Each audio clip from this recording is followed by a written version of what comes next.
देख रहे हैं न्यूज 18 स्पेशल और मैं हूं शुभम मिश्रा आपके साथ। रूस लगातार परमाणु हमले की धमकी दे रहा है और ऐसे में सवाल कई हैं कि क्या रूस परमाणु हमला करने वाला दुनिया का दूसरा देश बनने जा रहा है? क्या यूक्रेन पूरी तरह तबाह हो जाएगा? और इन सवालों के बीच यूक्रेन का पड़ोसी मुल्क पोलैंड में भी डर है।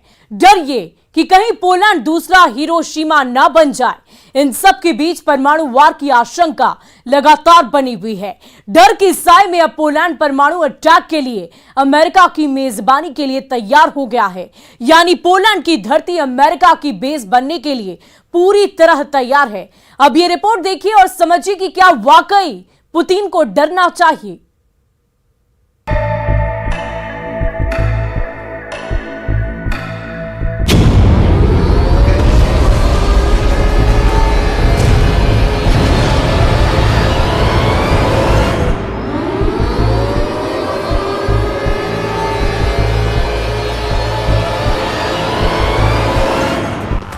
क्या ये अनहोनी यूक्रेन में होने वाली है?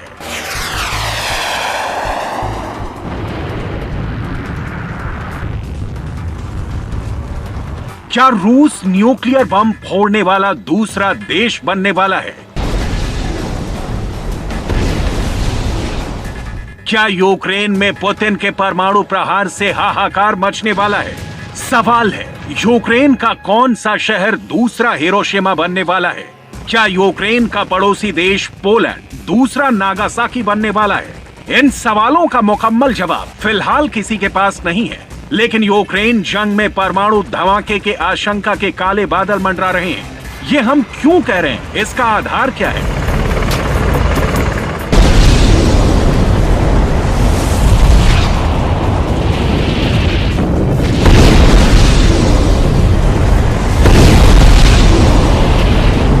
और ये सवाल क्यों खड़े हो रहे हैं, इसे समझने के लिए सबसे पहले आप विदेशी मीडिया की चंद हेडलाइन देख लीजिए। ये गार्डियन की हेडलाइन है। पुतिन की धमकियों की बढ़ती आशंकाओं के बीच पोलैंड ने अपने देश में अमेरिका के परमाणु हथियार लगाने का सुझाव दिया। ब्रिटेन के इंडिपेंडेंट की हेडलाइन है, पोलैंड का कहना है कि वो अमेरिका के परमाणु हथियारों की मेजबानी के लिए बातचीत कर रहा है। पोलैंड के राष्ट्रपति एंड्रेज डूडा ने बयान दिया है कि हमने अमेरिका के नेताओं के साथ इस बारे में बात की है। क्या अमेरिका इस तरह की संभावना पर विचार कर रहा है? मुद्दा खुला है।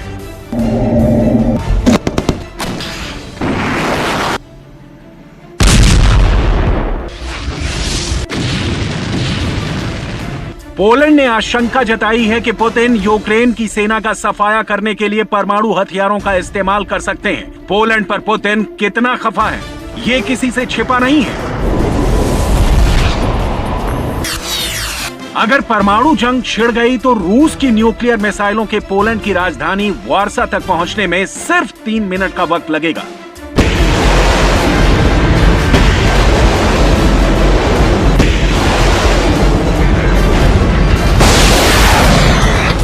दुनिया में जिस परमाणु युद्ध की बातें हो रही हैं, पोलैंड जिस न्यूक्लियर वॉर का अंदेशा जता रहा है, वो सिर्फ ख्याली बातें नहीं, ये बहुत ही पुख्ता वार्निंग है। खुद व्लादिमीर पुतिन की चेतावनी है कि हम झांसा नहीं देती। और ये बात हर कोई जानता है कि पुतिन जो ठान लेते हैं उसे करके ही दम लेते हैं। ज़पोरिज़िया के रूस में विलय के बाद पुतिन को बैठे बिठाए एक ऐसा न्यूक्लियर हथियार मिल गया है जिसके बूते रूस यूक्रेन में ना बम चलेंगे, ना मिसाइल बरसेंगी, ना ही टैंक गरजेगा, ना फाइटर जेट बारूद बरसाएंगे, फिर भी आधे यूक्रेन में हाहाकार मच जाएगा।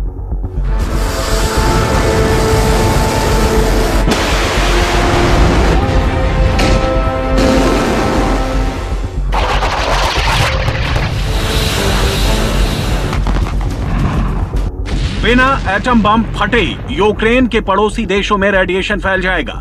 यूक्रेन के हाइड्रोमेटीरियोलॉजिकल इंस्टीट्यूट में ज़पोरिज़िया को लेकर बहुत बड़े परमाणु खतरे की स्टडी हुई है। रिसर्च का डेटा बहुत बड़ी वार्निंग देता है। संस्थान के डेटा के मुताबिक अगर ज़पोरिज़िया न्यूक्लियर प्लांट से रेडिएशन फैलता है तो सबसे खराब हालात सेंट्रल यूक्रेन के होंगे। वहां विस्फोट से तत्काल कोई असर देखने को नहीं मिलेगा। इसके बावजूद आसपास के सैकड़ों किलोमीटर के इलाके में रेडिएशन फैल जाएगा। विस्फोट के बाद प्लांट से रेडिएशन के बादल निकलने लगेंगे, लेकिन इंसान की आंखों से देखना संभव नहीं होगा। लेकिन प्लांट से निकले रेडिएशन वाले कण यूक्रेन की सीमा से बाहर निकलकर यूरोप में फैल जाएंगे।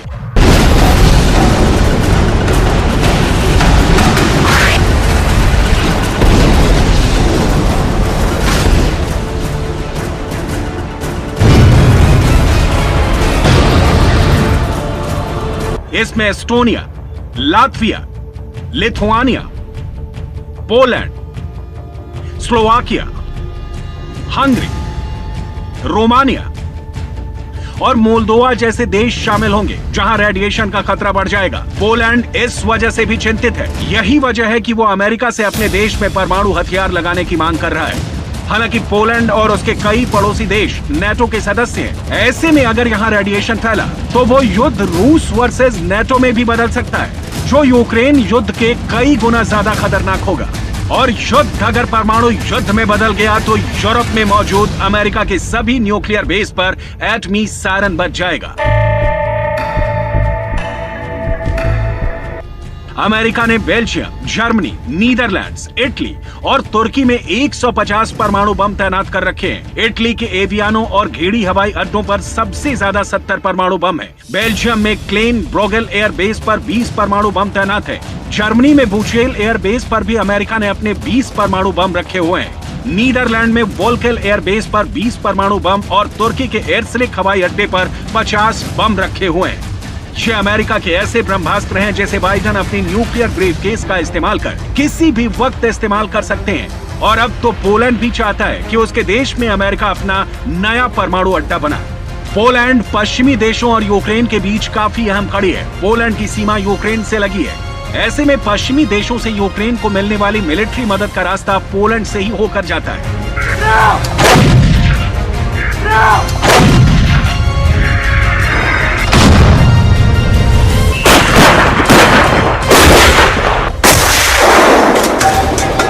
यूक्रेन से पोलैंड की 535 किलोमीटर लंबी सीमा लगती है। पोलैंड के जरिए नेटो के हथियार धड़ल्ले से यूक्रेन पहुंच रहे हैं। हथियार चाहे अमेरिका से यूक्रेन आने हो या फिर ब्रिटेन से यूक्रेन को हथियारों की डिलीवरी मिलने वाली हो, हथियार पहले अमेरिका से पोलैंड पहुंचता है, वैसे ही ब्रिटेन से भी पोलैंड पहुंचता है और फिर पोलैंड से सड़क के रास्ते यूक्रेन।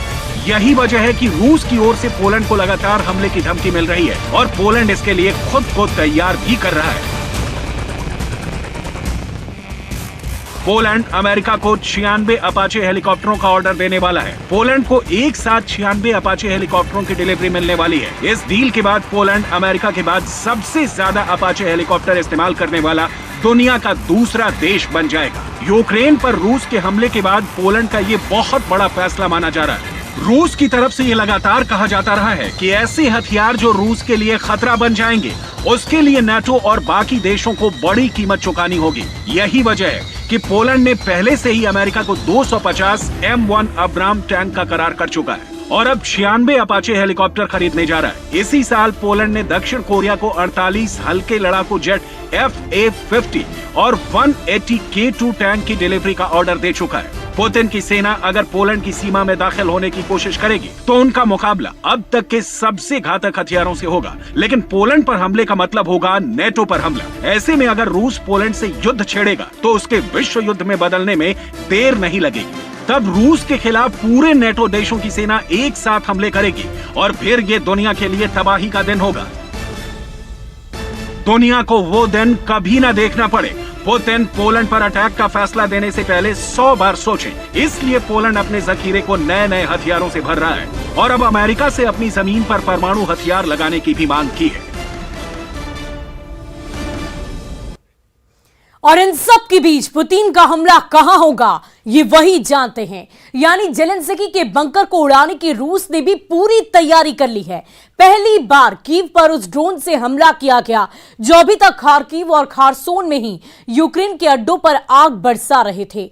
ये रिपोर्ट देखिए और समझिए कि अपने बंकर में जेलेंस्की कितने सुरक्षित हैं।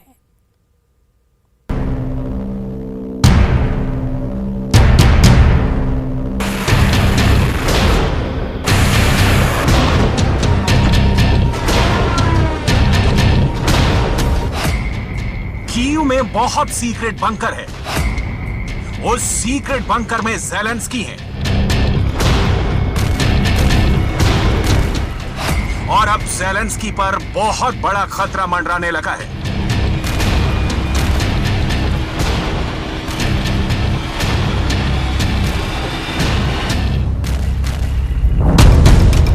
पुतिन ने अब यूक्रेन की कैपिटल कीव को ऐसे हथियार से टारगेट करना शुरू कर दिया है कि जो सामने होगा वो खल्लास होगा।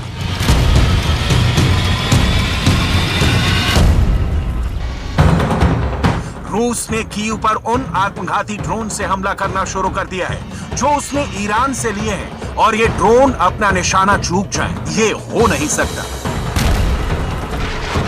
और अब इन ईरानी ड्रोन्स ने ज़ेलेंस्की को अपने टारगेट पर ले लिया है। बस सवाल है कि ज़ेलेंस्की के बंकर पर ड्रोन वाला हमला कब होगा? तो जवाब है, जब पुतिन चाहेंगे तब हमला होगा, और जरूर होगा। ज़ेलेंस्की के बंकर पर ईरान का ड्रोन पूरी ताकत से टूट पड़ेगा। सवाल है कि अगर ज़ेलेंस्की ईरान के सबसे घातक ड्रोन के टारगेट पर आए तो क्या वो डर जाएंगे या वो पुतिन को कड़ी टक्कर देंगे? ईरान के ड्रोन से पुतिन ने जो हमले शुरू किए हैं उसमें उन्हें कामयाबी मिली है। ज़ेलेंस्की के कई हथियार खत्म हो गए हैं और पुतिन अब यही ट्रेलर ज़ेलेंस्की के बंकर पर दिखाना चाहते हैं।